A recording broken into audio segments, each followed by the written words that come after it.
We thought that for this one it would be nice to get back to a bit more of the glamour and scale of some of the older Bond movies. And there are elements that you'd only get in a Bond movie that you wouldn't get in Die Hard and normal action movies. You know, this place was just built entirely for this one night.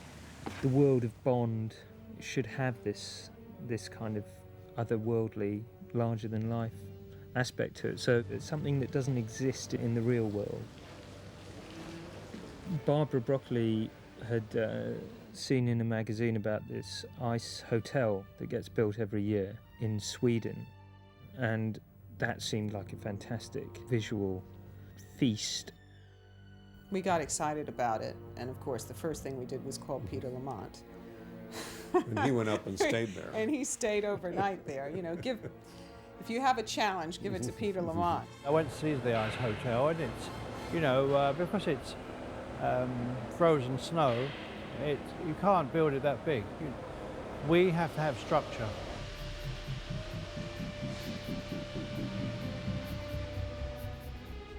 We went to a whole number trying to achieve this icy look. So now you've seen it.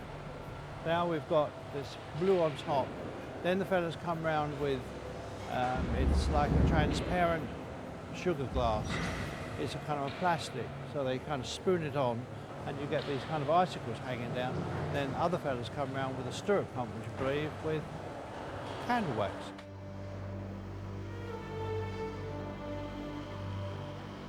This is a part we've already used, and then you see we've also used glitter on it just to kind of get that twinkle. It holds a great fascination for me. Men who create images like Peter Lamont, men who dream dreams and then they grow with sticks and nails. I looked at the plans, I saw the drawings for the Ice Palace.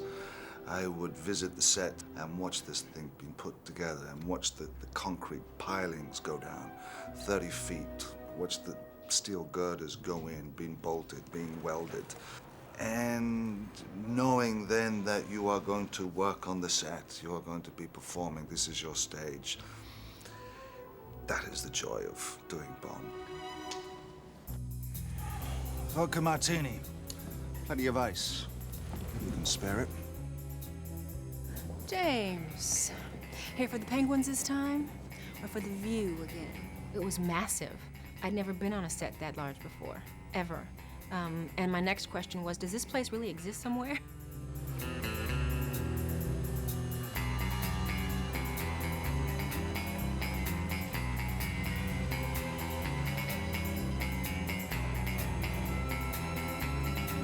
There you go, I want you to look out this way and then you can swing back. Beautiful Iceland, yes. Absolutely.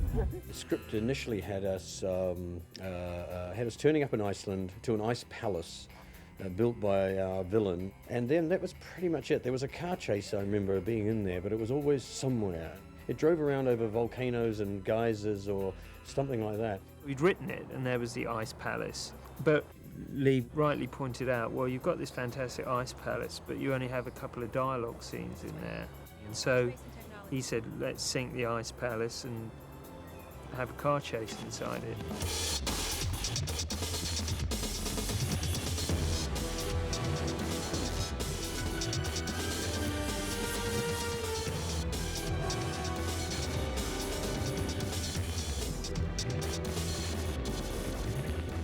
Supposing we had a car chasing there. Well, everything's possible, they meant put it in structural steel.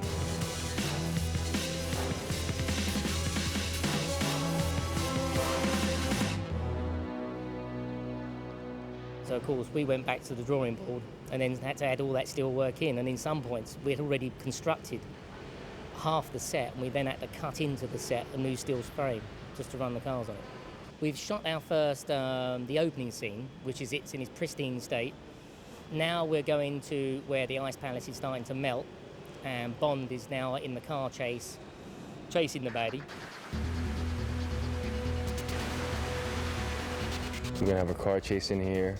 Bond and I face off again.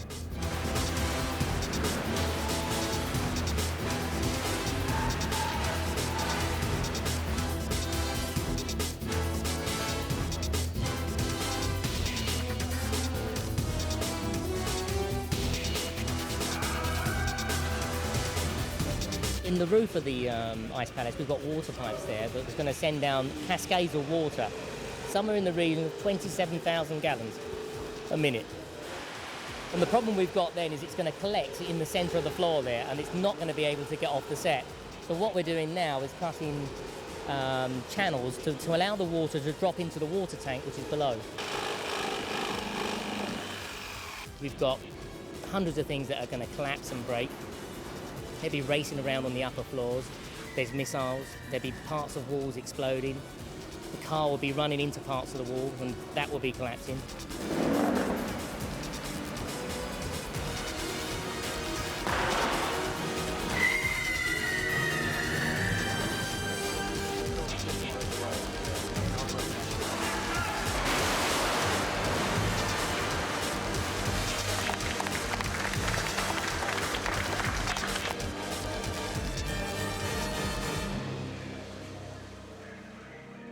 The Ice Palace just never let you down. It was like going to work in a big theme park or something. I think it's fantastic that that is in the 007 stage, which is just such a kind of iconic building. I think it's so fantastic that that still looms large on the horizon of Pinewood Studios, and it's what Kobe created to fulfill his dream for something bigger and better than had ever been seen.